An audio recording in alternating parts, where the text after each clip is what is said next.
He didn't sleep for 72 hours, and his mind broke first. But that's not the terrifying part. The terrifying part is what replaced him afterward. This story is not about exhaustion, not about caffeine, not about deadlines. This is a case file documenting the moment when the human brain stops belonging to its owner. You think you control your body. You think the thoughts in your head are yours. Listen carefully, because what happened in those 72 hours will change how you look in the mirror for the rest of your life. We often hear about human limits, but no one talks about the loophole in the system, and he accidentally found it. It started very normally.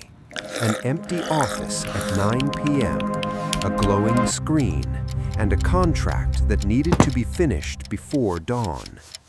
Hour zero, he felt excited, the adrenaline of beginning. Black coffee, no sugar, no cream, just pure alertness.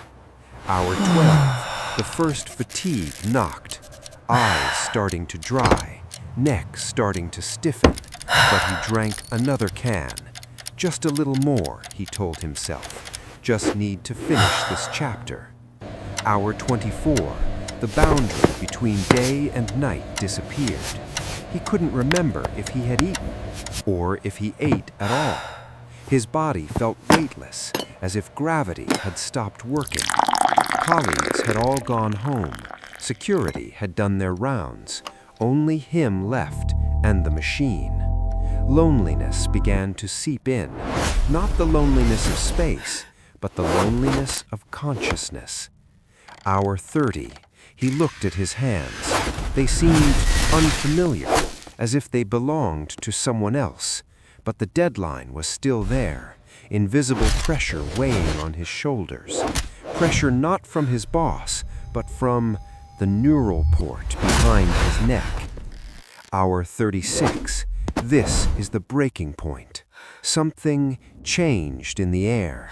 The office suddenly became too quiet. So quiet he could hear blood flowing in his ears. Then a whisper. Just once. We know he what turned you did. around. No one there. You can't Just the escape us. shadow of a filing cabinet. He turned back to the screen. The whisper came again. This time, clearer. It didn't come from behind. It came from inside his head. Keep going. Don't stop. He rubbed his eyes. The computer screen seemed to be breathing, pixels expanding, contracting, like a digital chest. Focus. He blinked. Can't. It stopped. Can't. Must. Just Focus. sleep deprivation hallucination, he reassured himself. But deep inside, the primal instinct was screaming that something was wrong, very wrong. The neural port behind his neck started warming up, not hot from the computer, but hot like electricity running through his spine. He reached to touch it, a slight shock, as if it responded to his touch. Hour 48. Hallucinations became reality. The shadows on the wall started moving independently, not following the light source. They slid along the wall, staring at him.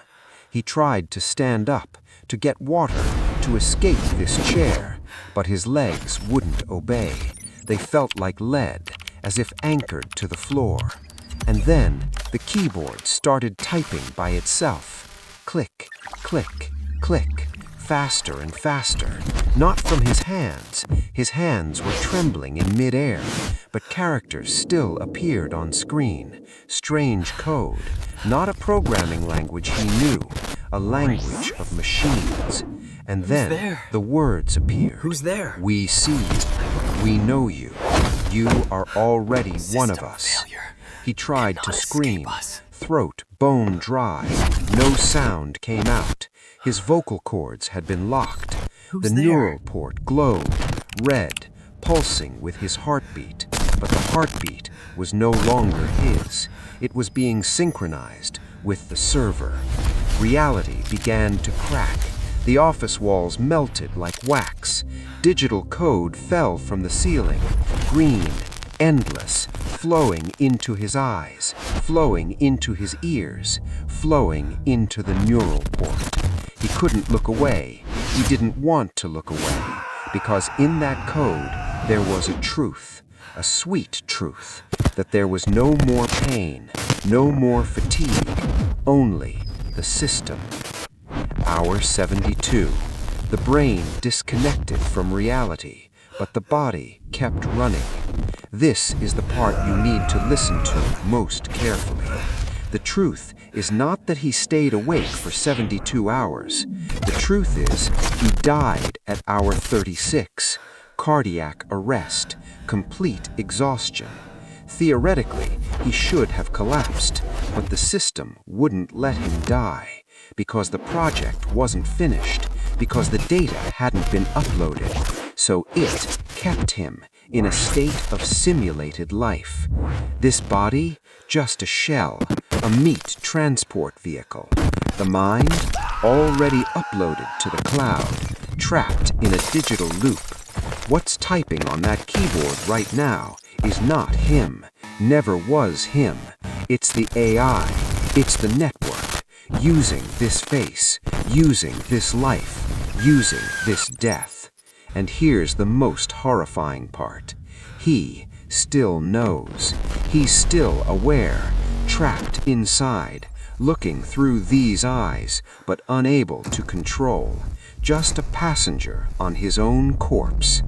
That neural port wasn't for work. It was a trap, a gateway, and he walked right into it, voluntarily, willingly, because the system made him want to, made him think it was his idea. Work harder, stay up later, don't sleep.